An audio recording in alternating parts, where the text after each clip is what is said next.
ಆನೆಯ ಜರಿದು ಕೋಣವನೇರಿದರೆ ಯಾರೇನು ಮಾಡುವರು? ಪಾಯಸವ ಬಿಟ್ಟು ಮದ್ಯವ ಕುಡಿದರೆ ಯಾರೇನು ಮಾಡುವರು? ಕಸ್ತೂರಿಯ ಬಿಟ್ಟು ಕೆಸರ ಪೂಸಿದರೆ ಯಾರೇನು ಮಾಡುವರು? ಅರಿದರಿದು ಗುಹೇಶ್ವರನ ಶರಣರ ಜೊತೆಯಲ್ಲಿ ವಾದಿಸಿದರೆ ಯಾರೇನು ಮಾಡುವರು? ಜನಾಂಗೀಯ ಹುಟ್ಟಿದ ಮೇಲೆ ಧರ್ಮ ಹುಟ್ಟಿದೆ ಹೊರತು ಧರ್ಮ ಹುಟ್ಟಿದ ಮೇಲೆ ಜನಾಂಗೀಯ ಹುಟ್ಟಿಲ್ಲ. ಈ ಸೃಷ್ಟಿ ಪ್ರಾರಂಭವಾದ ಮೇಲೆ ಮಹಾತ್ಮರ ಅನುಭವದ ತಳಹದಿಯ ಮೇಲೆ ಅನೇಕ ಧರ್ಮಗಳು ಪ್ರಾರಂಭ ಆಗಿದೆ. ಈ ಸೃಷ್ಟಿಯೊಳಗೆ ಸೃಷ್ಟಿಗೆ ತನ್ನದೇ ಆದಂತಹ ಆಬ್ಜೆಕ್ಟಿವ್ ರಿಯಾಲಿಟಿ ಇದೆ. ಧರ್ಮ it is subjective reality. Religious ಧರ್ಮಗಳು ಇಟ್ಸ್ ಓನ್ಲಿ ಸಬ್ಜೆಕ್ಟಿವ್ ರಿಯಾಲಿಟಿ. ಸೃಷ್ಟಿಗೆ ತನ್ನದೇ ಆದಂತಹ ಒಂದು ಧರ್ಮ ಇದೆ. ಈ ಸೃಷ್ಟಿ ಹೇಗೆ ರಚನೆ ಆಯಿತು ಅನ್ನತಕ್ಕಂಥ ಕಲ್ಪನೆ ಬಹಳ ವಿಭಿನ್ನವಾಗಿ ಒಂದೊಂದು ಧರ್ಮಗಳು ಒಂದೊಂದು ರೀತಿಯಲ್ಲಿ ಪ್ರತಿಪಾದನೆ ಮಾಡಿದೆ. ಅದಕ್ಕೆ ತನ್ನದೇ ಆದಂತಹ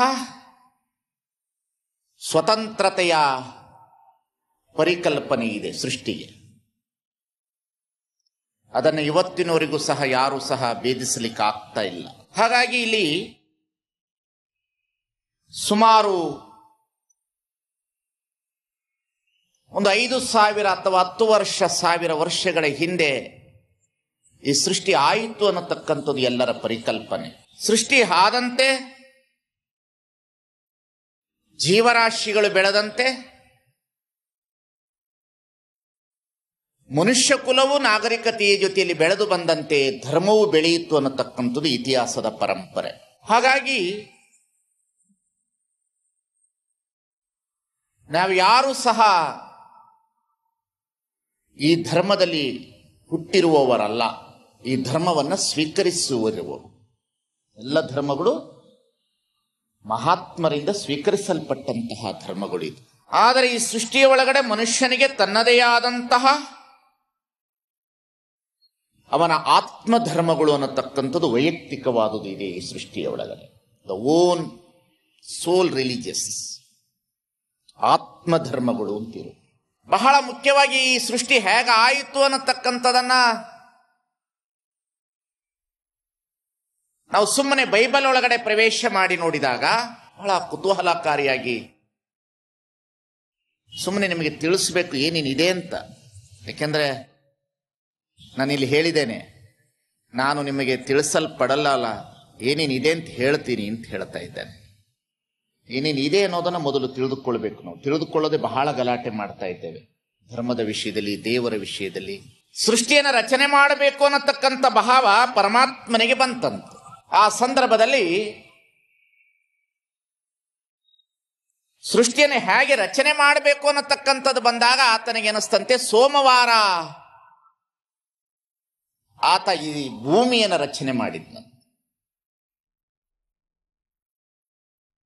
ಮಂಗಳವಾರ ಆತ ಪೃಥ್ವಿ ಆದ ನಂತರ ನೀರು ವಾಯುಗಳನ್ನು ರಚನೆ ಮಾಡಿದ್ನಂತೆ, ಪೃಥ್ವಿ ಅಪ್ಪು ತೇಜ್. ನಂತರ ಅಗ್ನಿ ಮತ್ತು ಆಕಾಶವನ್ನು ತಯಾರು ಮಾಡಿದ್ನಂತೆ. ಅದಾದ ನಂತರ ಪೃಥ್ವಿ ಅಪ್ಪು ತೇಜ್ ವಾಯು ಆಕಾಶ 5 ಪಂಚಭೂತಾತ್ಮಕಗಳನ್ನು ಸೋಮವಾರ ಮಂಗಳವಾರ ಬುಧವಾರ ಗುರುವಾರ ರಚನೆ ಮಾಡಿದ್ನು. ಬುಧವಾರದವರೆಗೆ ರಚನೆ ಮಾಡಿದ್ನು. ಗುರುವಾರ ಹೇಳಿದಂತೆ ಇಷ್ಟು ಪ್ರಕೃತಿಯೊಳಗಡೆ ಇಷ್ಟು ಸುಂದರವಾಗಿರ್ತಕ್ಕಂತಹ ಈ ಪ್ರಕೃತಿಯ ಒಳಗಡೆ ಒಂದಿಷ್ಟು ಈ ಗಿಡ ಮರ ಬಳ್ಳಿ ನೀರುಗಳ ಮಧ್ಯದಲ್ಲಿ ಪಶು ಪಕ್ಷಿ ಪ್ರಾಣಿಗಳು ಇದ್ರೆ ಹೇಗೆ ಅಂತೇಳಿ ಗುರುವಾರ ತಯಾರು ಮಾಡಿದ್ನು. ಶುಕ್ರವಾರ ಇಷ್ಟು ಸುಂದರವಾದಂತಹ ಪ್ರಕೃತಿಯ ಒಳಗಡೆ ಬರೀ ಪಶು ಪಕ್ಷಿ ಪ್ರಾಣಿಗಳಿದ್ರೆ ಹೇಗೆ, ಒಬ್ಬ ಮನುಷ್ಯ ರೂಪದ ಪ್ರಾಣಿ ಹೇಗಿದ್ರೆ ಆಗ್ತದೆ ಅಂತ ವಿಚಾರ ಮಾಡಿ ಒಂದು ಪುರುಷ ಪ್ರಧಾನವಾಗಿರ್ತಕ್ಕಂತಹ ಪುರುಷನನ್ನು ಈ ಸೃಷ್ಟಿಯೊಳಗಡೆ ರಚನೆ ಮಾಡಿದ್ನು. ಶುಕ್ರವಾರ ರಚನೆ ಮಾಡಿದ ನಂತರ ಅವನು ಒಬ್ಬನೇ ತಿರುಗಾಡುತ್ತಿದ್ನಂತೆ. ಯಾರು? ಪುರುಷ. ಆಗ ದೇವರಿಗೆ ಅನಿಸ್ತಂತೆ, ಒಬ್ಬನೇ ತಿರುಗಾಡ್ತಾ ಇದ್ದಾನಲ್ಲ, ಇವನಿಗೊಬ್ಬಳನ್ನ ಜೊತೆ ಮಾಡಬೇಕು ಅಂತೇಳಿ ಪುರುಷನ ಹೃದಯ ಭಾಗದ ಎದೆಯ ಭಾಗದ ಒಂದು ಮೂಳೆಯನ್ನು ತೆಗೆದು ಅದನ್ನು ಹೆಣ್ಣು ರೂಪ ಮಾಡಿ ಅವನಿಗೆ ಸಂಗಾತಿ ಮಾಡಿದ್ನು. ಇವರಿಬ್ಬರು ಏನು ಮಾಡಿದ್ರು, ಇಬ್ಬರು ಹೆಣ್ಣು ಮತ್ತು ಗಂಡು ಸಂಗಾತಿ ಆದ ಕೂಡಲೇ ಶನಿವಾರ ಈ ಸೃಷ್ಟಿಯನ್ನು ಕೊಟ್ಟಿರುವ ಪರಮಾತ್ಮನನ್ನ ಮತ್ತು ಈ ಸೃಷ್ಟಿಯನ್ನು ಮರೆತು ಲೌಕಿಕ ಪ್ರಜ್ಞೆಯಲ್ಲಿ ಜೀವನ ಮಾಡ್ಲಿಕ್ಕೆ ಶುರು ಮಾಡಿದಂತೆ. ಆವಾಗ ಪರಮಾತ್ಮನಿಗೆ ಭಯ ಆಗಿ ಭಾನುವಾರ ಇವನು ಹಾಲಿಡೇ ದಿವಸ ಇನ್ನು ತಿರುಗಾಡ್ತಾನೆ ಅಂತೇಳಿ ಹೋಲಿಡೇ ಮಾಡಿ ಬೈಬಲ್ ಕೊಟ್ಟು ಕಳಿಸಿಬಿಟ್ನಂತೆ ಪ್ರಾರ್ಥನೆ. ಏನ್ ಎಂತಹ ಧರ್ಮ, ಎಂತಹ ವಚನಗಳು ಬಿಟ್ಬಿಟ್ಟು ಸುತ್ತೋದು, ಸುಮ್ಮನೆ ಸುತ್ತೋದು, ಊರು ಸುತ್ತೋದು, ದೇವ್ರಿಗಾಗಿ ಸುತ್ತೋದು, ಧರ್ಮಕ್ಕಾಗಿ ಸುತ್ತೋದು. ಎದಕ್ಕೆ? ದೇವರು ಏನು ಕೊಟ್ಟಾನ, ನಮ್ಗೇನು ಕಡಿಮೆ ಮಾಡೋಣ ದೇವ್ರು ಅಂತ ದೇವ್ರ ಹತ್ರ ಹೋಗ್ತೀವಿ. ನಿಮಗೆ ಎಲ್ಲಿ ಯಾರಾದ್ರೂ ಬಡವರಿದ್ರೆ ಹೇಳಿ, ನಾಳೆ ಬೆಳಗ್ಗೆ ನಿಮ್ಗೆ 5 ಕೋಟಿ ರೂಪಾಯಿ ಕೊಡ್ತೀನಿ, ನಾನು ಚೆನ್ನವೀರ್ ದೇವ್ರನ್ನ ಕೇಳಾರ 5 ಕೋಟಿ ಕೊಡ್ತೀನಿ ನಿಮ್ಗೆ. ದೇವ್ರು ನಿಮಗೇನು ಕಡಿಮೆ ಕೊಟ್ಟಾನ ಹೇಳ್ರಿ. ನೀವೇನು ಕೊಡೋದು ಬೇಡ, ನನಗೆ ಒಂದು ಕಣ್ಣು ಒಂದು ಕಿಡ್ನಿ ಕೊಡ್ರಿ, 505 ಕೋಟಿ ರೂಪಾಯಿ. ದೇವರು ಚಲೋ ಕಣ್ಣು ಕೊಟ್ಟಿದ್ದಾನೆ, ನೋಡಿಕೊಂಡು ಬದುಕ್ರಿ. ದೇವರು ಚಲೋ ಕಿವಿ ಕೊಟ್ಟಿದ್ದಾನೆ, ಒಳ್ಳೆಯದನ್ನ ಕೇಳ್ರಿ. ದೇವರು 2 ಕೈಗಳನ್ನ ಕೊಟ್ಟಿದ್ದಾನೆ, ದುಡಿಯಲು ತಮಗುಂಟು ತಮ್ಮ ಪ್ರಮತರಿಗುಂಟು. ದೇವರು ಒಳ್ಳೆ ಕಾಲು ಕೊಟ್ಟಿದ್ದಾನೆ, ಒಳ್ಳೆ ಜಾಗಕ್ಕೂ ಹೋಗ್ರಿ. ದೇವರು ಒಳ್ಳೆ ಹೃದಯ ಕೊಟ್ಟಿದ್ದಾನೆ, ಎಲ್ಲರ ಜೊತೆಲಿ ಪ್ರೇಮದಿಂದಿರಿ. ದುಡಿದಿರ್ತಕ್ಕಂಥದನ್ನ ತಂದು ಊಟ ಮಾಡಿ ಬದುಕಲಿಕ್ಕೆ ಕಲೀರಿ. ಸುಮ್ಮನೆ ಮನುಷ್ಯ ಅಜ್ಞಾನದಿಂದ ಹುಟ್ಟಿ ಅಜ್ಞಾನದಿಂದ ಸತ್ತು ಹೋಗಬಾರದು. ಶಿವಚಿಂತೆ ಶಿವ ಧ್ಯಾನವಿಲ್ಲದ ಮನುಜರು ಸಗಣಕ್ಕೆ ಸಾಸಿದ ಹುಳ ಹುಟ್ಟಬಹುದು. ದೇವ ಕಾಡ ಮೃಗವೊಂದಾಗಿ ಬಾಳಲಾರದೆ ಹರನೆ, ಊರ ಮೃಗವೊಂದಾಗಿ ಬಾಳಲಾರದೆ ದೇವ. ನಮ್ಮ ಕೂಡಲ ಸಂಗನ ಶರಣರಿಲ್ಲದ ಊರು ದೇಶ ವನವಾಸ ನರವಿಂದ್ಯ ಕಾಣಿರಣ್ಣ. ವಾಯುಗುಣವ ಸರ್ಪ ಬಲ್ಲದು, ಮಧುರ ಗುಣವ ಇರುವೆ ಬಲ್ಲದು, ಬೇಳೆಯ ಗುಣವ ಕೋಳಿ ಬಲ್ಲದು, ಗೋತ್ರದ ಗುಣವ ಕಾಗೆ ಬಲ್ಲದು. ಮಾನವನಾಗಿ ಹುಟ್ಟಿದ್ದ ಬಳಿಕ ಶಿವ ಚಿಂತೆ ಶಿವ ಧ್ಯಾನವಿಲ್ಲದಿದ್ದರೆ ಆ ಕಾಗೆ ಕೋಳಿಗಳಿಗಿಂತ ಕಷ್ಟ ಕಾಣಕಲಿ ದೇವರ ದೇವ. ದೇವರನ್ನ ಬೇಡಿಕೊಂಡು ಹೋಗಬಾರದು. ನಮ್ಮ ನಾಲಿಗೆ ದೇವರಾಗಬೇಕು, ಕಣ್ಣು ಶಿವಲಿಂಗವಾಗಬೇಕು ಅಂದ್ರೆ ಶರಣರು, ಮೂಗು ಆಚಾರಲಿಂಗವಾಗಬೇಕಂದ್ರು, ನಾಲಿಗೆ ಗುರುಲಿಂಗವಾಗಬೇಕು ಅಂತ ಹೇಳುದು, ಚರ್ಮ ಜಂಗಮಲಿಂಗವಾಗಬೇಕು ಅಂದ್ರು, ಮನಸ್ಸು ಮಹಾಲಿಂಗವಾಗಬೇಕು ಅಂದ್ರು. ಅಂಗಲಿಂಗಕ್ಕೆ ಕೂಡ ಆಯ್ತು, ಲಿಂಗ ಅಂಗಕ್ಕೆ ಕೂಡ ಆಯ್ತು. ಎನ್ನ ಕಾಯವೇ ಕೈಲಾಸವಾಯಿತೋ, ಮನವೇ ಲಿಂಗವಾಯಿತೋ, ತನುವೆ ಸಜ್ಜೆಯಾಯಿತೋ. ನೆನೆಬೊಡೆ ದೇವರುಂಟೆ, ನೋಡುವಡೆ ಭಕ್ತರುಂಟೆ, ಗುಹೇಶ್ವರ ಲಿಂಗವೋ ಲೀಯವಾಯಿತೋ. ನೆನೆ ನೆನೆ ಎಂದರೆ ಏನ ನೆನೆವೆನಯ್ಯ, ಏನ ನೆನೆವೆನಯ್ಯ. ಎಷ್ಟು ಬ್ಯೂಟಿಫುಲ್ ಅಧ್ಯಾತ್ಮದ ಧರ್ಮ ತಂದ್ರು ಬಸವಾದಿ ಪ್ರಮುಖ. ತಿರುಗ್ತೀವಿ ತಿರುಗ್ತೀವಿ ತಿರುಗ್ತೀವಿ ತಿರುಗ್ತೀವಿ, ದೇವ್ರು ದೇವ್ರು ದೇವ್ರು ದೇವ್ರು. ನಮ್ಮ ಹೆಣ್ಮಕ್ಳು ದೇವರಿಗೆ ಕೊಡೋ ದುಡ್ಡನ್ನ ಸರಿಯಾಗಿ ಪಿಗ್ಮಿ ಕಟ್ಟಿದ್ರೆ ವರ್ಷಕ್ಕೆ 4ರಿಂದ 5 ತೊಲೆ ಬಂಗಾರ ಮಾಡ್ಕೊಳ್ಳೋದು. ದೇವ್ರು ಏನ್ ಕೇಳ್ತಾನೆ ನಿಮ್ಮ ಹತ್ರ? ಹೂ ಕೇಳ್ತಾನ, ಪತ್ರೆ ಕೇಳ್ತಾನ, ಹುಗ್ಗಿ ಕೇಳ್ತಾನ, ಬಾಳೆಹಣ್ಣು ಕೇಳ್ತಾನ? ದೇವ್ರಿಗೆ ನೀವೇನು ಕೊಡಬೇಕು? ತಂದು ಸೊಸೆನ ಮಗಳಾಗ ನೋಡ್ತೀನಿ, ಸೀಮಣ್ಯಾಗ ಸುಡಲ್ಲ ಅಂತ ಹೇಳ್ಬೇಕು. ದೇವ್ರು ಕೊಡೋದು. ಇವ್ರು ಏನ್ ಕೊಡ್ಬೇಕು ದೇವ್ರಿಗೆ? ಈ ಕಡೆ ಕುಂತವಲ್ಲ ಈ ಗಿರಾಕಿ, ಇವ್ರು ಏನ್ ದೇವ್ರಿಗೆ ಕೊಡ್ಬೇಕು? ತೇರ್ಗ್ ಹೋಗಿರ್ತಾರಲ್ಲ, ಕೊಟ್ಟೂರ್ ತೇರಿಗೆ, ರಾಮವನ್ ತೇರಿಗೆ, ಆ ಬೂದೀಶ್ವರ ತೇರಿಗೆ, ಈ ದೊಡ್ಡ ದೊಡ್ಡ ತೇರ್ಗ್ ಹೋದಾಗ ಅಲ್ಲಿ ಬಾಳೆಹಣ್ಣು ಬಿಸಾಕ್ತಾರಲ್ಲ, ತಿನ್ನೋ ಬಾಳೆಹಣ್ಣು ಬಾಳೆಕಾಯಿ, ತಿನ್ನೋ ಬಾಳೆಕಾಯಿ ಅದನ್ನೆಲ್ಲ ಬಿಸಾಕಬಾರ್ದು. ಆ ತೇರಿಗೆ ಬಿಸಾಕಿ ಬಿಡ್ಬೇಕು. ಸರಾಯಿ ಬಾಟ್ಲು ಇಸ್ಪೇಟೆಲೆ, ನಾ ಇನ್ನು ಮುಟ್ಟಲ್ಲ ಅಂತ. ತಿನ್ನೋ ಹಣ್ಣು ಬಿಸಾಕ್ಬಿಟ್ಟು ಸರಾಯಿ ಕುಡಿದು ಬಂದು ಮನೇಲಿ ಮಲಗಿದ್ರೆ ದೇವ್ರು ಏನ್ ದೇವ್ರು ಅಂದ್ರೆ ಏನ್ ನಿಮ್ ಕೈ ಗೊಂಬೆ ಅಂತ ತಿಳ್ಕೊಡ್ತೇನೆ? ನೀವು ಕೇಳಿದೆಲ್ಲ ಕೊಡಕ್ಕೆ ಚೆಕ್ ಸೈನ್ ಮಾಡಕ್ಕೆ ಮ್ಯಾನೇಜರ್ ಕೈ ಕೂಲಿ ಏನು ದೇವ್ರು? ಪೂಜೆ ಮಾಡೋದಕ್ಕೆ ದೇವ್ರಂದ್ರೆ ಅಷ್ಟು ಸುಲಭ ಏನ? ಅದರಲ್ಲೂ ನಮ್ಮ ಹೆಣ್ಮಕ್ಳು ನೋಡ್ಬೇಕು ದೇವ್ರು ಅಂತ. ಸೋಮವಾರ ಸೋಮೇಶ್ವರ ಪೂಜೆ, ಮಂಗಳವಾರ ಮಂಗಳಗೌರಿ ಪೂಜೆ, ಬುಧವಾರ ಭೂದೇವಿ ಪೂಜೆ, ಗುರುವಾರ ಗುರುರಾಯರ ಪೂಜೆ, ಶುಕ್ರವಾರ ಅಷ್ಟಲಕ್ಷ್ಮಿಯರ ಪೂಜೆ, ಶನಿವಾರ ಶನಿಮಾತ್ಮನ ಪೂಜೆ, ಭಾನುವಾರ ರಜಾ, ಅದಕ್ಕಾಗಿಲ್ಲ ದೇವ್ರಿಗೂ ರಜಾ, ಕಾರಣ ಗೋಬಿ ಮಂಚೂರಿ ತಿನ್ನಲು.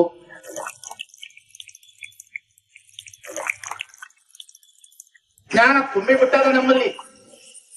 ದೇವರು ನಮ್ಮನ್ನು ಎದಕ್ಕೆ ಹುಟ್ಟಿಸಿದೆ ಅನ್ನತಕ್ಕಂಥ ಅರಿವಿನ ಪ್ರಜ್ಞೆ ಹೊರಟೋಯ್ತು ನಮಗೆಲ್ಲರಿಗೂ. ನಮಗೆ ನಾವ್ ಎದಕ್ ಹುಟ್ಟಿದೀವಿ? I am never born, I am never death, only visited in earth. ನಾವಿಲ್ಲಿ ಸುಮ್ಮನೆ ನೋಡ್ಲಿಕ್ಕಾಗಿ ಬಂದವರು, ಸುಮ್ಮನೆ ಹಾಡ್ಲಿಕ್ಕಾಗಿ ಬಂದವರು, ಸುಮ್ಮನೆ ಕೇಳಲಿಕ್ಕಾಗಿ ಬಂದವರು. ಹಾಡುವುದು, ಪಾಡುವುದು, ಕೇಳುವುದು ಸರಸ ಸಮ್ಮೇಳನವಾಗಿರ್ಬೋದು. ನೀ ಕೊಟ್ಟ ಆಯುಷ್ಯವನ್ನು ಲಿಂಗ ಸಖಿಗಳ ಜೊತೆಯಲ್ಲಿ ಕಳೆಯಲು ಬಂದಿರುವೆ ಪ್ರಭುವೇ. ಸುಮ್ಮನೆ ಹಾಡ್ಲಿಕ್ಕೆ ಬಂದೀವಿ ಒಂದ್ 4 ದಿವಸ, ಸುಮ್ಮನೆ ನೋಡಕ್ ಬಂದೀವಿ. ತುಂಬಿಸಿಬಿಟ್ಟಾರ ಕಸ ನಿಮ್ ತಲೆ ಒಳಗ. ನೋಡ್ಬೇಕು, ಬಹಳ ಭಯ ಭಯ ಭಯ. ಎಡಗಾಲ ಆಗ್ತೀಯೋ. ಮೊದಲು ಹೆಣ್ಮಕ್ಳು ನೋಡಕ್ ಹೋದಾಗ ಈ ಗಂಡು ಮಕ್ಳು ಹೆಣ್ಣು ನೋಡಕ್ ಹೋಗ್ತಾರಲ್ರಿ, ಹೆಣ್ಣು ನೋಡಕ್ ಹೋದಾಗ ಆಕಿದ ಎಡಗೈ ನೋಡ್ತಾರ್ರಿ. ಈಕೆ ಲಕ್ಷ್ಮಿ ಆಗ್ತಾಳ ಇಲ್ಲ ಮನೆಗೆ, ಈಕೆ ಬಂದ ಮೇಲೆ ಮನೆ ತುಂಬಿಸ್ಕೋತಾಳ ಇಲ್ಲೋ, ಈಕೆ ಬಂದ ಮೇಲೆ ಮನೆ ಬೆಳೀತದಲ್ಲೋ ನೋಡ್ತಿರಲ್ಲ ನೀವೆಲ್ಲ ಗಂಡು ಮಕ್ಳು ಮದುವೆ ಮಾಡೋ ಮುಂಚೆ. ಇನ್ಮೇಲೆ ನೀವು ಅವ್ರ ಅಕಸ್ಮಾತ್ ನೋಡಕ್ ಬಂದ್ರೆ ಅವ್ರ ಕೈ ನೋಡ್ಬೇಕು. ಇದನ್ನ ಮಟ್ಕ ಆಡಿದ ಕೈಯೋ, ಗುಟ್ಕ ಆಡಿದ ಕೈಯೋ, ಇಸ್ಪೇಟ್ ಆಡಿದ ಕೈಯೋ, ವಿಚಾರ ಮಾಡ್ರಿ. ಒಂದು ಹೆಣ್ಣು ತರುವ ಪೂರ್ವದಲ್ಲೇ ಮನೆ ಒಳಗಡೆ ಅವಳ ಬಗ್ಗೆ ಅನುಮಾನ ಪಡುವುದಾದರೆ ಅವಳು ಹೇಗೆ ಬದುಕುವುದು? ಅವಳು ಬರುವ ಪೂರ್ವದಲ್ಲೇ ಅವಳ ಮೇಲೆ ನಿಮಗೆ ಸಂಶಯ ಇತ್ತು ಅಂದ್ರೆ ಮನೆ ಹೇಗೆ ಬದುಕೋದು? ಬಂದವಳ ಬದುಕನ್ನು ಬದಲಾಯಿಸುವ ಮನಸ್ಸು ನಮ್ಮಲ್ಲಿ ಇರಬೇಕು. ಬದುಕಕ್ಕೆ ಬಿಟ್ಟಿದೀವಿ. ಎಲ್ಲಿ ಬೇಕು? ಬೆಳಗ್ಗೆ ಎದ್ದು ಕೂಡಲೇ ನೋಡ್ಬೇಕು. ಅದ್ರಲ್ಲೂ ನಮ್ಮ ಹೆಣ್ಮಕ್ಳು ಪೂಜೆ ನೋಡ್ಬೇಕ್ರಿ. ಬೆಳಗ್ಗೆ ಎದ್ದು ವಾಕಿಂಗ್ ಹೋಗಿರ್ತಾರ್ರಿ. ವಾಕಿಂಗ್ ಹೋಗಿ ಆ ಕಡೆಯಿಂದ ಬರೋ ಬೇರೆಯವ್ರ ಕಾಂಪೌಂಡ್ ಇಂದ ಹೂ ಕಿತ್ಕೊಂಡು ಬಂದು ಪೂಜೆ ಮಾಡೋದು. ಇವ್ರ ಪೂಜೆ, ಇವ್ರ ದೇವರು. ಅದ್ರಲ್ಲೂ ಈ ಗಂಡು ಮಕ್ಕಳು ತಮಗೆ ತಗೊಂಡೋಗಿರ್ತಾರ, ಅದ್ರೊಳಗೆ ಹಾಕೊಂಡ್ ಬರ್ತಾವ್ರಿ. ನನಗ ಇವ್ರನ್ನೆಲ್ಲ ನೋಡಿ ನಗು ಬರ್ತಾ ಇರ್ತದ. ಯಾವಾಗ ಬದಲಾಗ್ತಾರಪ್ಪ ಜಗತ್ತು, ಏನಕ್ಕತ್ತೆ? ವಾಕಿಂಗ್ ಈ ಕಡೆ ಹೋಗೋದು ಪಾಪ ಯಾರೋ ಹೂ ಬೆಳೆಸಿರ್ತಾರ, ಅದನ್ನ ಕಿತ್ಕೊಂಡು ಉಡಿಯಾಕ ತಂದು ದೇವ್ರ ಮುಂದೆ ಇಡೋದು. ಏನ್ ಇವ್ರು ಬೆಳೆಸ್ತಾರೆ? ಎನ್ನ ಕಿವಿ ಕೀರ್ತಿ ಮುಖ, ಎನ್ನ ನಾಲಿಗೆ ಗಂಟೆ. ಶರಣರು ಹೇಳ್ಕೊಟ್ರಲ್ಲ, ದೇಹ ಪುಷ್ಪ ಆಗಬೇಕು. ಪ್ರತಿನಿ ಶಿವಯೋಗಿಗಳು ಈ ಸಮಾಜದಲ್ಲಿ ಅವರಂತ ಶಿವಯೋಗಿಗಳನ್ನೇ ನಾವು ನೋಡ್ಲಿಲ್ಲ. ಲಿಂಗ ಪೂಜೆ ಮಾಡುವಂತ ಸಂದರ್ಭದಲ್ಲಿ ಶಿವಯೋಗಿಗಳು ಅವ್ರ ಮಠದ ಮುಂದೆ ಹೊರಗಡೆ ಬಂದು ಒಂದು ಪಾರಿಜಾತದ ಗಿಡ ಇರ್ತಿತ್ತು, ಕೆಳಗೆ ಇಷ್ಟು ಹೆಂಡಿ ಹಾರಿಸಿ ಸಾರಿಸಿ ಬಟ್ಟೆ ಬಿಚ್ಚಾಕಿ ಹೋಗ್ತಿದ್ರು. ಜಳಕ ಮುಗಿಸಿ ಬಂದ್ಮೇಲೆ ಗಾಳಿಗೆ ಅಲ್ಲಾಡಿ ಕೆಳಗೆ ಬಿದ್ರೆ ತೆಗೆದು ಹೂ ಇಡ್ತಿದ್ರು, ಇಲ್ಲ ಅಂದ್ರೆ ಹೂ ಇಡ್ತಿರ್ಲಿಲ್ಲ. ಯಾಕೆ? ಹೂವಿಗೆ ಜೀವ ಇದೆ, ಅದನ್ನು ಮುರಿಬಾರ್ದು ಅನ್ನತಕ್ಕಂಥ ಭಾವ ಶಿವಯೋಗಿಗಳಲ್ಲಿ ಇತ್ತು. ಎಲ್ಲದ ಪುಟ್ಟಿ ಪುಟ್ಟಿ ಹೂ ಹಾಕಿದ್ರೆ ದೇವ್ರು ಅಲ್ಲಿತ್ತಾನ, ಆರತಿ ಎತ್ತಿದ್ರೆ, ಹಾಲು ಹಾಕಿದ್ರೆ. ಈ ದೇಶದೊಳಗಡೆ ಕಾಶ್ಮೀರದಿಂದ ಕನ್ಯಾಕುಮಾರಿ ಒಳಗಡೆ ಇಷ್ಟು ಲಕ್ಷ್ಮಿ ಗುಡಿ ಅದ. ಈ ದೇಶದ ದರಿದ್ರತನ ಹೋಗ್ಲಿಲ್ಲ. ಅಮೆರಿಕದಲ್ಲಿ ಲಕ್ಷ್ಮಿಯ ಗುಡಿ ಇಲ್ಲ, ದೇಶಕ್ಕೆ ಸಾಲ ಕೊಡ್ತಾರೆ. ಅವ್ರು ಯಾವ ಪೂಜೆ ಮಾಡಿದ್ರು? ಈ ದೇಶದೊಳಗಡೆ ನಮಗೆ ಬಡತನ ಅನ್ನತಕ್ಕಂಥದ್ದು ಹೋಗಬೇಕಿತ್ತು ಅಂದ್ರೆ ಧರ್ಮ ಅನ್ನೋದು ಮುಕ್ತವಾಗಿ ಎಲ್ಲರಿಗೂ ಪ್ರಯೋಗಶೀಲತೆ ಒಳಗಡೆ ಬರಬೇಕು. ದೇವರು ಅಂದ್ರೆ ಏನು ಅನ್ನತಕ್ಕಂಥದ್ದು ಮುಕ್ತವಾಗಿ ತಿಳಿದುಕೊಳ್ಳಬೇಕು ನಾವು. ಧರ್ಮ, ದೇವರು ಎಲ್ಲವೂ ಮುಕ್ತವಾಗಿ ಚಿಂತನೆ ಆಗಬೇಕು. ಧರ್ಮ ಅಂದ್ರೆ ಏನು, ದೇವರು ಅಂದ್ರೆ ಏನು, ಜಗತ್ತು ಅಂದ್ರೆ ಏನು, ಜೀವ ಅಂದ್ರೆ ಏನು, ಇವೆಲ್ಲವೂ ಮುಕ್ತವಾಗಿ ಚಿಂತನೆ ಆಗ. ಮುಕ್ತವಾಗಿ ನೀವು ತೆಗೆದುಕೊಳ್ಳಿ ವಿಚಾರಗಳನ್ನು. ನಿಮ್ಮ ತಲೆ ಒಳಗೆ ಇದನ್ನೇ ಹೇಳ್ಬಿಡ್ತೀವಿ. ದ ಮ್ಯಾನ್ ಮೇಡ್ ಗಾಡ್ಸ್, ಮನುಷ್ಯನ ನಿರ್ಮಾಣ ಮಾಡಿದ ದೇವರುಗಳೆಲ್ಲವೂ ದೇವರಲ್ಲ. ದ ಮ್ಯಾನ್ ಮೇಡ್ ಗಾಡ್ಸ್, ಮನುಷ್ಯರ ನಿರ್ಮಾಣ ಮಾಡಿರುವ ದೇವರುಗಳು ಯಾವುದು ದೇವರಲ್ಲ. ಮಹಾತ್ಮರುಗಳೆಲ್ಲರೂ ಹೇಳಿರುವ ದೇವರುಗಳು ಯಾವುದು ದೇವರಲ್ಲ.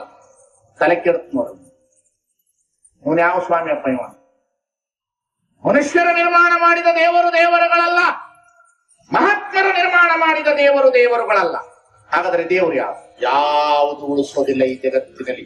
ಕೊಲುವೆನೆಂಬ ಭಾಷೆ ದೇವನದಾದರೆ ಗೆಲುವೆನೆಂಬ ಭಾಷೆ ಭಕ್ತನದು ನೋಡ. ಭಕ್ತಿ ಎಂಬ ಪೃಥ್ವಿಯ ಮೇಲೆ ಜಂಬೂ ದ್ವೀಪ ನವಕಂಡ ಪೃಥ್ವಿಯೊಳಗಡೆ ಎರಡಾಳಿನ ಭಾಷೆ ಕೇಳಿರಯ್ಯ. ಕೊಲುವೆನೆಂಬ ಭಾಷೆ ದೇವನದಾದರೆ ಗೆಲುವೆನೆಂಬ ಭಾಷೆ ಭಕ್ತನದು ನೋಡ. ಸತ್ಯವೆಂಬ ಕೋರಲಗನ ಹಿಡಿದು ಸದ್ಭಕ್ತರ ಗೆದ್ದರು ನೋಡ ಕೂಡಲ ಸಂಗಮ ದೇವರು. ದೇವರು ನಮ್ಮನ್ನು ಹುಟ್ಟಿಸಿರೋದು ಸಾಯಿಸಕ. ನೀನ್ ಯಾವ ಪೂಜೆ ಮಾಡಿದ್ರು ಹೋಗ್ತದ ಸ್ವಾಮಿ, ನೀ ಹೆಂಗ ಪ್ರವಚನ ಮಾಡಿದ್ರು ನೀನು ಹೋಗ್ತೀಯ. ನಾನು ಹೋಗವನೇ, ನೀವು ಹೋಗೋದಿಲ್ಲ, ನಾವು ಹೋಗ್ತೀನಿ. ಮತ್ 2ನೇ ದಿವಸಕ್ಕೆ ನಮ್ಗೆ ಹೋಗೋನಕತ್ತಮ್ ಸ್ವಾಮಿ ಅಂತಂದ್ರೆ ನನ್ನ ಧ್ವನಿ ಒಳಗಡೆ ನಿಮಗೆ ನೋವಿದೆ ಅನ್ನೋದನ್ನ ಅರ್ಥ ಮಾಡ್ಕೊಳ್ಬೇಕು. ನನ್ನ ಧ್ವನಿ ಒಳಗಡೆ ಕಳಕಳಿ ಇದೆ ಅಂತ ಅರ್ಥ ಮಾಡ್ಕೊಳ್ಬೇಕು. ನನ್ನ ಧ್ವನಿ ಒಳಗಡೆ ಮನುಷ್ಯರು ಹುಟ್ಟಿ ಬಂದಿದ್ದಕ್ಕೆ ಸಂತೋಷವಾಗಿ ಬದುಕಬೇಕು. ಬಹಳ ಕಷ್ಟದಲ್ಲಿದ್ದೀರಿ ನೀವೆಲ್ಲರೂ, ಎಷ್ಟು ಕಷ್ಟದಲ್ಲಿದ್ದೀರಿ. ಏನಾದ್ರೂ ನೋವಾಯ್ತು ಅಂದ್ರೆ ಇಂದಿನ ಜನ್ಮದಲ್ಲಿ ಏನೋ ಆಗೈತೆ ನನಗೆ. ಮದುವೆ ಆದ್ಮೇಲೆ ಮಕ್ಕಳು ಆಗ್ಲಿಲ್ಲ ಅಂತಂದ್ರೆ ನನಗೆ ಮುಕ್ತಿ ಇಲ್ಲ ಅನ್ನತಕ್ಕಂಥದ್ದು ತಲೆ ಒಳಗೈತಿ. ಮಕ್ಕಳು ಆಗ್ಲಿಲ್ಲ ಅಂದ್ರೆ ಮುಕ್ತಿ ಇಲ್ಲ ಅಂತಂದ್ರೆ ನಮ್ಮಂತ ಸ್ವಾಮಿಗಳಿಗೆ ಮದುವೆನಿಲ್ಲ, ಮಕ್ಕಳಿಲ್ಲ, ನಮ್ಮ ಗತಿಯೇನವ್ವ. ಎದಕ್ಕಾಗಿ ಬಂದ ಬಸವಣ್ಣ ಈ ನಾಡಿನಲ್ಲಿ ಏನು ಮಾಡಿದ್ರು ಅನ್ನತಕ್ಕಂಥದ್ದು ಎಲ್ಲವನ್ನ ತಿಳಿಸ್ತೇನೆ ನಾನು ಹಂತ ಹಂತವಾಗಿ. ನನಗೆ ನೋವಾಗ್ತದೆ ಕರ್ನಾಟಕದೊಳಗಡೆ ಪ್ರವಚನ ಮಾಡಬೇಕಾದ್ರೆ.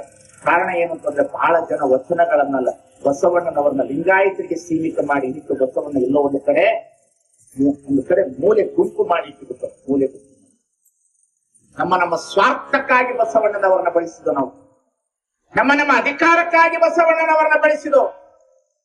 ಊಟದ ಜೊತೆಯಲ್ಲಿ ಕರಿಬೇವು ಸೊಪ್ಪು ಮಾಡಿಕೊಂಡ ವಚನಗಳನ್ನ ಮುಖ್ಯ ಆಹಾರ ಮಾಡಿಕೊಳ್ಳಲಿಲ್ಲ ನಾವು. ಊಟದ ಮಧ್ಯದಲ್ಲಿ ಕರಿಬೇವು ಸೊಪ್ಪಾಯಿತು ವಚನಗಳು, ನಮಗೆ ಮುಖ್ಯ ಆಹಾರ ಆಗಲಿಲ್ಲ. ಸ್ವಾಮಿ ಬರೆದವರು ಯಾರು ವಚನ? ಅಂಬಿಗರ ಚೌಡಯ್ಯ, ತುರ್ಗಾಯಿ ರಾಮಣ್ಣ, ಒಕ್ಕಲಿಗ ಬುದ್ದಣ್ಣ, ಸೂಳೆ ಸಂಕವ್ವ, ಕೊಟ್ಟಣದ ಸೋಮವ್ವೆ. ಯಾರು? ಕಸ ಗುಡಿಸುವಂತ ಒಬ್ಬಳು ಸತ್ಯಕ್ಕ ಅನ್ನತಕ್ಕಂಥ ಹೆಣ್ಣು ಮಗಳು. ಸ್ವಾಮಿ ಕಸ ಗುಡಿಸುವ ಹೆಣ್ಣು ಮಗಳು. ಈ ವಿಚಾರವನ್ನ ಸ್ವಲ್ಪ ಗಮನದಲ್ಲಿಡಿ. ಯೂನಿವರ್ಸಿಟಿಗೆ ಹೋದವಳಲ್ಲ, ಡಾಕ್ಟರೇಟ್ ಆದವಳಲ್ಲ, BA ಆದವಳಲ್ಲ, MA ಆದವಳಲ್ಲ, ಮೇಲು ಪಂಕ್ತಿಯ ಜಾತಿಯಲ್ಲಿ ಹುಟ್ಟಿದವಳಲ್ಲ. ರೋಡಿನಲ್ಲಿ ಕಸ ಗುಡಿಸುವ ಒಬ್ಬ ಹೆಣ್ಣು ಮಗಳು, ರೋಡಿನಲ್ಲಿ ಕಸ ಗುಡಿಸುವಂತ ಒಬ್ಬ ದಲಿತ ಹೆಣ್ಣು ಮಗಳು ಈ ಸಮಾಜದಲ್ಲಿ ವಚನವನ್ನ ಬರೆದಿಟ್ಟು ಹೋಗ್ತಾಳೆ. ಈ ವಚನ ಒಂದು ಅರ್ಥ ಆದ್ರೆ ನಮ್ಮ ಜೀವನದಲ್ಲಿ ಇಡೀ ವಚನ ಸಾಹಿತ್ಯ ನಮಗೆ ತಿಳಿತದ. ಅರ್ಚನೆ, ಪೂಜೆ ನೇಮವಲ್ಲ, ಮಂತ್ರ ತಂತ್ರ ನೇಮವಲ್ಲ, ಧೂಪ ದೀಪಾರತಿ ನೇಮವಲ್ಲ ಅಂದ್ಲು. ಅವಳು ಮುಂದೆ ಬಂದು ಕೇಳಿದ್ರು ಅವಳನ್ನ, ಯಾವುದವ ನೇಮ ಅಂದ್ರೆ ಆಕೆ ಹೇಳಿದ್ಲು, ಪರಸ್ತ್ರೀ ಪರದೈವಂಗನಿಗೆ ಪರದ್ರವ್ಯಕ್ಕೆ ಎರಗದಿಪ್ಪುದೇ ನೇಮ. ಇದು ಕಾಣಿರಣ್ಣ ನಮ್ಮ ಜಂಬು ಜಕ್ಕೇಶ್ವರನಲ್ಲಿ. ಮೊದಲು ನಮ್ಮ ಮನಸ್ಸುಗಳಲ್ಲಿ ಭ್ರಷ್ಟಾಚಾರ ಹೋಗಬೇಕು, ನಮ್ಮ ಭಾವನೆಗಳಲ್ಲಿ ಭ್ರಷ್ಟಾಚಾರಗಳು ಹೋಗಬೇಕು. ನಾವು ಮೋಸ ಮಾಡಬಾರದು ಅನ್ನತಕ್ಕಂಥ ತಿಳುವಳಿಕೆ ನಮಗೆ ಮೊದಲು ಬರಬೇಕು. ಬಸವಣ್ಣ ಹೇಳಿದ್ರೂ ಬದಲಾವಣೆ ಆಗಿಲ್ಲ, ಬುದ್ಧ ಹೇಳಿದ್ರೂ ಬದಲಾವಣೆ ಆಗಿಲ್ಲ, ಮಹಾತ್ಮರು ಹೇಳಿದ್ರೂ ಬದಲಾವಣೆ ಆಗಿಲ್ಲ. ಬಸವಣ್ಣ ಹೇಳಿದ್ರು, ಕಳಬೇಡ ಕೊಲಬೇಡ ಉಸಿಯ ನುಡಿಯಲು ಬೇಡ ಅಂತ. ನಮ್ಮಂತವ್ರು ಹೆಂಗಿದ್ದೀವಿ ಅಂದ್ರೆ ಕಳಬೇಡ ಕೊಲಬೇಡ ಉಸಿಯ ನುಡಿಯಲು ಬೇಡ, ನನಗ ಮಾತ್ರ ಹೇಳಬೇಡ. ಇದು ಇವತ್ತಿನ ಪರಿಸ್ಥಿತಿ. ಇವತ್ತಿನ ಪರಿಸ್ಥಿತಿ ಸ್ವಾಮಿ. ಯಾವ ಧರ್ಮ, ಯಾವ ಬೆಳಕು ಬೆಳಗಾಯ್ತು ಅಂತಂದ್ರೆ ಧರ್ಮ ನೋಡ್ಬೇಕು. ನಮ್ಮ ಧರ್ಮ ಗುಡಿಗೆ ಹೋಗಿ ನಮಸ್ಕಾರ ಮಾಡಿ ಬರೋದು, ತಂದೆ ತಾಯಿ ತಗೊಂಡು ವೃದ್ಧಾಶ್ರಮಕ್ಕೆ ಬಿಡೋದು ನಮ್ಮ ಧರ್ಮ. ನಮ್ಮ ಧರ್ಮಗಳು ನಮಾಜ್ ಮಾಡುವುದು, ನಮಾಜ್ ಮಾಡಿದಂತ ಕೈಯಲ್ಲಿ ಬಂದೂಕು ಹಿಡಿಯುವುದು, ಇದು ನಮ್ಮ ಧರ್ಮ. ಇದು ನಮ್ಮ ಧರ್ಮ. ನಾನು ಕ್ರಾಸ್ ಹಾಕಿಕೊಂಡು ನಿನ್ನ ಸೇವೆಯನ್ನು ಮಾಡುವುದು, ಒಂದಿಷ್ಟು ಅನ್ನ ಆಹಾರಾದಿಗಳನ್ನು ಕೊಟ್ಟು ಮನುಷ್ಯರನ್ನೇ ಖರೀದಿ ಮಾಡುವುದು ನನ್ನ ಧರ್ಮ. ನನ್ನ ಧರ್ಮ ಇದು ಸ್ವಾಮಿ. ಧರ್ಮ ಅನ್ನತಕ್ಕಂಥದ್ದು ಸರಿಯಾಗಿ ಈ ಸಮಾಜದಲ್ಲಿ ಪ್ರತಿಯೊಬ್ಬರ ಹೃದಯದಲ್ಲಿ ಪ್ರವೇಶ ಆಗಿಬಿಟ್ಟಿದ್ರೆ ಯಾವ ಇಸ್ಲಾಮು, ಯಾವ ಕ್ರೈಸ್ತ, ಯಾವ ಲಿಂಗಾಯತ, ಯಾವ ದಲಿತ, ಯಾವ ಬ್ರಾಹ್ಮಣರು ಒಂದು ಆತ್ಮ ಇನ್ನೊಂದು ಆತ್ಮವನ್ನು ಅರ್ಥಕೊಳ್ಳಿಲ್ಲ ಅಂತಂದ್ರೆ ಯಾವುದು ಧರ್ಮ ಈ ಜಗತ್ತಿನಲ್ಲಿ? ಯಾವುದು ಧರ್ಮ? ಯಾವುದು ಧರ್ಮ ಇಲ್ಲಿ? ಎಂತೆಂತಹ ಧರ್ಮಗಳು ಎಷ್ಟು ಕಠೋರವಾಗಿ ಕೆಲಸ ಮಾಡ್ತಾ ಇದೆ ಇವತ್ತು. ನಾನು ಇಸ್ಲಾಂ ವಿರೋಧಿ ಅಲ್ಲ, ನಾನು ಕ್ರೈಸ್ತರ ವಿರೋಧಿಗಳಲ್ಲ, ನಾನು ಹಿಂದೂ ವಿರೋಧಿ ಅಲ್ಲ, ನಾನು ಲಿಂಗಾಯತರ ಪರವಾದಿಗಳಲ್ಲ. ಈ ಜಗತ್ತಿನಲ್ಲಿರುವ ಮನುಷ್ಯರು ಹುಟ್ಟಿದ ಮೇಲೆ ಶಾಂತಿ, ಸಹನೆ, ಸಹಬಾಳ್ವೆಯಿಂದ ಭಾವೈಕ್ಯತೆಯಿಂದ ಬದುಕ್ತಕ್ಕಂಥ ಜೀವನ ಮಾರ್ಗ ಇವತ್ತು ನಮಗೆ ಬೇಕಾಗಿದೆ ಅನ್ನತಕ್ಕಂಥದ್ದನ್ನು ನಾವೆಲ್ಲರೂ ಅರ್ಥ ಮಾಡಿಕೊಳ್ಳಬೇಕಾಗಿದೆ. ಎಲ್ಲಿ ಕೊಡ್ತಾ ಇದ್ದೀವಿ ನಾವು? ಎಲ್ಲಿ ಕೊಡ್ತಾ ಇದ್ದೀವಿ? ಅವ್ರದೊಂದು ದೇವರು, ಇವ್ರದೊಂದು ದೇವರು. ಅವ್ರ ದೇವ್ರು ಹೊಳ್ಯಾಗ ಬೀಳ್ತದ, ಇವ್ರ ದೇವ್ರು ಕೈಲಾಸದಲ್ಲಿ. ಅವ್ರ ದೇವ್ರು ಭೀಮಪ್ಪನ ಗುಡಿ ಆಗದ, ಇವ್ರ ದೇವ್ರು ಹೊಟ್ಟೆ ಆಗದ. ಇನ್ನು ಕೆಲವು ದೇವರುಗಳು ಕುಂತಲೇ ಹೆಣ್ಮಕ್ಳು ಮೈ ಮ್ಯಾಗ ಬಂದು ಬಿಡ್ತದ. ಮೈ ಮ್ಯಾಗ ಇವ್ ಮೈಮ್ಯಾಗ ಬರ್ತಾವ, ಇವಾಗ ಗುಡಿಯಾಳಾಗ ಬರ್ತಾವ, ಅವ್ರ ಕರ್ದಾಗ ಬರ್ತದ, ಇವ್ರ ಕ್ರಾಸ್ ಹಾಕದಾಗ ಬರ್ತದ. ಯಾವ ಕ್ರಾಸು, ಯಾವ ಚಂದ್ರ, ಯಾವ ಗುಡಿ, ದುಡಿದು ತಿನ್ನುವಂತ ಬಾಯಿಗಳಿಗೆ ಕೆಲಸ ಇಲ್ಲ, ಅನ್ನಕ್ಕೆ ರೊಟ್ಟಿಗೆ ಒಂದಿಷ್ಟು ತುಪ್ಪ ಇಲ್ಲ, ರಟ್ಟೆಗೆ ಶಕ್ತಿ ಇಲ್ಲ ಮನುಷ್ಯನಿಗೆ, ಕೂಡಿ ಬದುಕಲಿಕ್ಕೆ ಒಳ್ಳೆ ಮನಸ್ಸುಗಳಿಲ್ಲದಂತ ಧರ್ಮಗಳು ಈ ಸಮಾಜದಲ್ಲಿ ಏನ್ ಮಾಡಬಲ್ಲದು? ವಿಚಾರ ಮಾಡಿ ನೀವು. ಎಷ್ಟು ಘರ್ಷಣೆಯಲ್ಲಿದ್ದೀವಿ ನಾವು, ಎಷ್ಟು ಘರ್ಷಣೆಯಲ್ಲಿದ್ದೀವಿ. ಒಂದು ಗುಡಿಗೆ ಹೋಗಿ ರಿಟರ್ನ್ ಬರ್ತೀನಿ ಅಂತ ಹೇಳಕ್ಕಾಗಲ್ಲ. ನಾವು ಒಂದು ಹುಟ್ಟಿರೋದು ಒಂದ್ ಸ್ವಲ್ಪ ಹುಟ್ಟಿವಿ, ಒಂದ್ 50 ವರ್ಷ ಬದುಕ್ತೀವಿ. 50 ದಾಟಿದ ಕೂಡಲೇ ಶುಗರ್ ಬಂತು, ಸಕ್ಕರೆ ತಿನ್ನೋ ರೋಗ ಬಂತು, 60ಕ್ಕೆ BP ಬಂತು, 70ಗೆ ಏನ್ ಕೊಡ್ತೀವಿ ಕೊಡವ, ತಿಂದುಕೊಂಡು ಮಲಗ್ತೀನಿ ಅಂತವ, 80ಕ್ಕೆ ಹೋಗ್ತಾ ಇರ್ತವ. 10ರ ಹಕ್ಕಿ, 20ರ ನಕ್ಕಿ, 30ರ ಮುರುಕ, 40ರ ಗರ್ವ, 50ರ ಅರಿವು, 70ರ ಕಾಗೆ, 80ರ ಗೂಗೆ, 90ರ ಬಾಗಿ, 100 ಹೊತ್ಕೊಂಡು ಹೋದ್ರೆ ಏನ್ ಸಾಧಿಸಿರೋದು ಇಲ್ಲಿ? ಏನು ಸಾಧಿಸ್ತೀರಿ? ಏನು ಸಾಧಿಸ್ಲಿಕ್ಕೆ ಬಂದಿದೀವಿ ಇಲ್ಲಿ? ಏನು ಸಾಧಿಸಕ್ ಸಾಧ್ಯ ಇದೆ ಈ ಜಗತ್ತಿನಲ್ಲಿ? ಯಾವ ದೇವರನ್ನು ನಾವು ನೋಡ್ಲಿಕ್ಕೆ ಆಗೋದಿಲ್ಲ. ಮನುಷ್ಯರ ಪ್ರೇಮವೇ ದೇವರಾಗಿ ಪರಿವರ್ತನೆ ಹೊಂದಬೇಕು ಈ ಸಮಾಜದೊಳಗಡೆ ಎಲ್ಲರ ಜೊತೆಯಲ್ಲಿ. ಏನು ಹೊಡೆದಾಟ, ಏನು ಬಡದಾಟ. ಇವ್ರು ಕತ್ತಿ ತೆಗೆದ್ರೆ ಅವ್ರು ಚಾಕು ತೆಗೆದು, ಅವ್ರು ಚಾಕು ತೆಗೆದ್ರೆ ಅವ್ರು ಬಂದೂಕು ತೆಗೆದು. ಅಯ್ಯೋ ಸ್ವಾಮಿ, ಇಸ್ಲಾಂ ಸಮಾಜದಲ್ಲಿ ಪ್ರವಾದಿ ಮಹಮ್ಮದ್ ಪೈಗಂಬರ್ ಅವರು ಮದೀನಾ ಬಿಟ್ಟು ಮೆಕ್ಕಕ್ಕೆ ಬರುವಂತಹ ದಾರಿಯಲ್ಲಿ ಕುಳಿತುಕೊಂಡು ಹೀಗೆ ನೀರು ಕುಡಿತಾ ಇರ್ತಾರ. ನೀರು ಕುಡಿಯುವಂತಹ ಸಂದರ್ಭದಲ್ಲಿ ನೀರಿನ ಹತ್ತಿರ ಒಂದು ಚೇಳು ಬಂದದನ್ನ ಕುಟುಕ್ತಾ ಇರ್ತಾರ. ಚೇಳನ್ನ ತೆಗೆದು ಪ್ರವಾದಿ ಹೀಗೆ ಬಿಡ್ತಾ ಇರ್ತಾರ. ಇವರು ನೀರು ಕುಡಿತಾ ಇರ್ತಾರೆ. ಪಕ್ಕದಲ್ಲಿ ಇರುವ ಶಿಷ್ಯರಿಗೆ ಕೇಳ್ತಾರೆ, ಚೇಳು ನಿನ್ನನ್ನು ಕುಟುಕ್ತಾ ಇದೆಯಾ, ಬಿಡ್ತಾ ಇದೆಯಲ್ಲ, ಅದನ್ನ ಸಾಯಿಸಬಾರ್ದ ಅಂತ ಕೇಳಿದಾಗ ಪ್ರವಾದಿ ಹೇಳ್ತಾರ, ಕುಟುಕುವುದು ದೇವರು ಅದಕ್ಕೆ ಕೊಟ್ಟಿರುವ ಗುಣಧರ್ಮ, ಅದನ್ನು ಹೊರಗಡೆ ಹಾಕಿ ದೂರ ಸರಿಸುವುದು ನನ್ನ ಗುಣಧರ್ಮ ಅನ್ನತಕ್ಕಂಥ ಮಾತನ್ನ ಪ್ರವಾದಿ ಮಹಮ್ಮದ್ ಪೈಗಂಬರ್ ಹೇಳಿದ್ದಾರೆ. ಇದು ಇಸ್ಲಾಂ, ಇದು ಇಸ್ಲಾಂ. ಇದು ಜೀಸಸ್ ಅಂದ್ರೆ ಯಾರು? ಬೈಬಲ್ ಅಲ್ಲ. ಜೀಸಸ್ ಅಂದ್ರೆ ಬೈಬಲ್ ಅಲ್ಲ. ಯಹೂದಿಗಳು ಜೀಸಸ್ ಅನ್ನ ತೆಗೆದುಕೊಂಡು ಹೋಗಿ ಶಿಲುಬೆಗೆ ಏರಿಸುವಂತಹ ಸಂದರ್ಭದಲ್ಲಿ ಎರಡೂ ಕೈಗಳನ್ನು ಹೀಗೆ ಇಟ್ಟು ಮೊಳೆಗಳನ್ನು ಬಡದು, ತಲೆಯ ಮೇಲೆ ಮೊಳೆಯನ್ನು ಬಡದು, ಕಾಲ ಮೇಲೆ ಮೊಳೆಯನ್ನು ಬಡುತ್ತಿರುವಾಗ, ಮುಳ್ಳುಗಳನ್ನೇ ಕಿರೀಟವಾಗಿ ಇಟ್ಟಾಗ ಯೇಸು ಹೀಗೆ ಎರಡು ಕೈಗಳನ್ನು ತೆಗೆದು, ಓ ನನ್ನ ದೇವರೇ, ಈ ಮಕ್ಕಳು ತಪ್ಪು ಮಾಡುತ್ತಿದ್ದಾರೆ ಅಂತ ಹೇಳಿ ಅವರನ್ನು ಶಿಕ್ಷಿಸಬೇಡ, ಅವರು ತಿಳಿದು ಮಾಡುವವರು, ತಿಳಿಯದೇ ಮಾಡುವವರು, ಅವರಿಗೆ ಅರಿವಿನ ಪ್ರಜ್ಞೆ ಬಂತು ಅಂತಂದ್ರೆ ಅವರು ಇವತ್ತಲ್ಲ ನಾಳೆ ನಮ್ಮೆಲ್ಲರ ಮಕ್ಕಳಾಗುತ್ತಾರೆ ಅನ್ನತಕ್ಕಂಥ ಭಾವ ಜೀಸಸ್ ಹೇಳ್ದ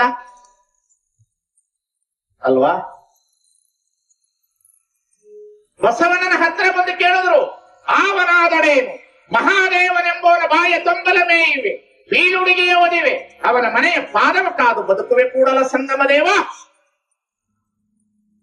ಇವನಾರವ ಇವನಾರವ ಇವನಾರವ ಎಂದೆನಿಸದಿರಯ್ಯ, ಇವನಮ್ಮವ ಇವನಮ್ಮವ ಇವನಮ್ಮವನೆಂದೆನಿಸಯ್ಯ, ಕೂಡಲ ಸಂಗಮ ದೇವ ನಿಮ್ಮ ಮನೆಯ ಮಗನೆಂದೆನಿಸಯ್ಯ, ನಿಮ್ಮ ಮನೆಯ ಮಗನೆಂದೆನಿಸಯ್ಯ.